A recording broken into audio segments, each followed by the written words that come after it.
Hi friends, welcome back to my channel. So today's video is going to be on the Linx Lashes N1 style look. So I like to do these videos because you can see what the style looks like on somebody's actual eye. It's sometimes deceiving in the package. So took them out. They are super fluffy, very volumized.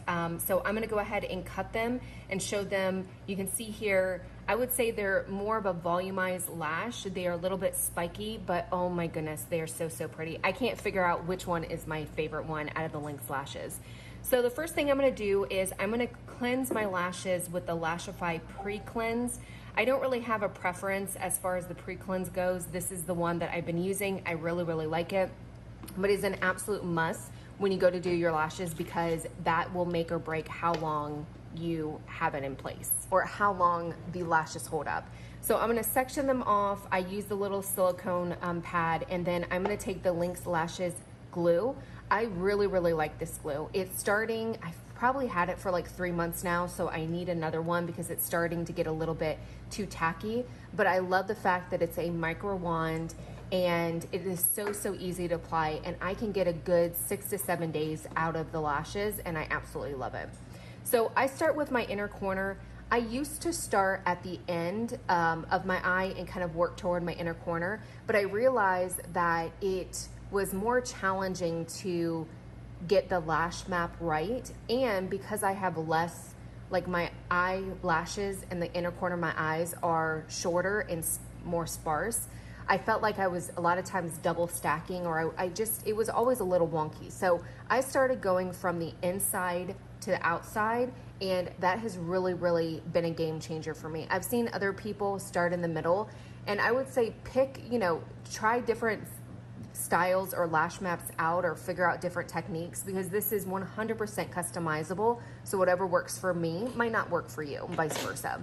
So as you can see, I pointed to the end of my eye because I feel like there was a little bit of a gap towards the end. So what I'm gonna do is I'm gonna cut one of the lash clusters in half, and that way I can put it on the end. The problem is if I double stack it at the end, then I feel like it will be a little bit darker in that section, and I don't really wanna double stack these lashes because I feel like they kind of stand up on their own. I don't feel like double stacking to me would be a little bit too in your face. So basically I'm just putting it in. You can see here, it's not the most easy technique. I've been doing this for over a year, and I can tell you that I still struggle with putting the lashes on at times. So if you are a newbie and you are just getting into the lash world, give yourself a grace. Give yourself some time, because every lash is going to be different. There's some days where I maybe have too much caffeine and I'm shaking all over the place, and I've poked my eyes and all that stuff. So give yourself grace, be patient with it, and just trial and error will make it so much better. So here I am using the Lashify blow tool. I don't even know what it's called.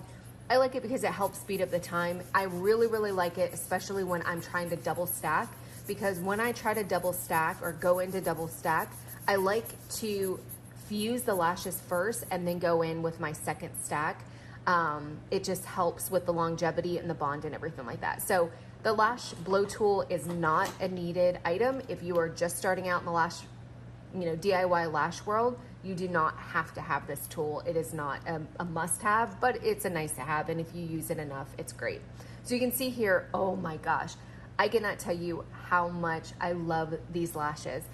These might be my new favorite. I don't even know. I keep going back and forth between like the N2s and the N3s, and I really like them. But after wearing these for a week, I really like them.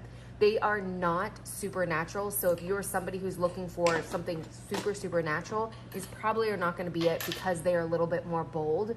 But oh my gosh, they're pretty. To me, they are like event lashes.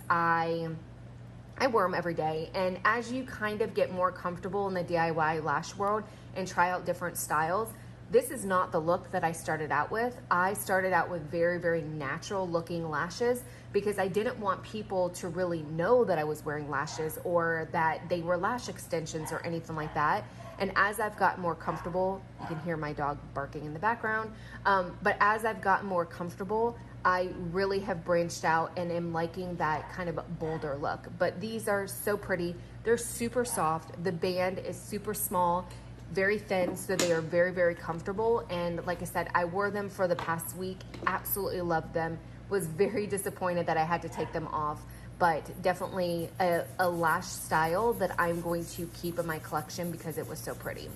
So here I'm just blowing my eyes. You can see just, I don't know. These eye videos are so weird because it's like in your face. So now I'm taking this is the Lilac Street wand that I'm using. I forgot to mention that before. This is my favorite wand. I'm just going in and I'm fusing it together. This to me is a must-have step. You must do this because it just helps with the bond, making sure that the glue is bonded to your lashes. Everything is there. There's no gappiness, and it's just a absolute must-have step. So you're gonna see here when I go into my other eye, my eyes are not symmetrical. One eye is a little bit longer than the other, one is a little bit more rounded, one's a little bit more almond shaped. So with this one, I feel like when I go to fuse them, I try to flip them up a little bit in order to make them look a little bit more even. I feel like this eye, this is my left eye that I'm doing, my lashes must be more straight or something. They don't flip up as much. So I really try to flip them up a little bit so that they're a little bit more even. I'm gonna go ahead and put the glass bond on, which I forgot to film. Hopefully you guys enjoyed the video. Let me know if you have any questions.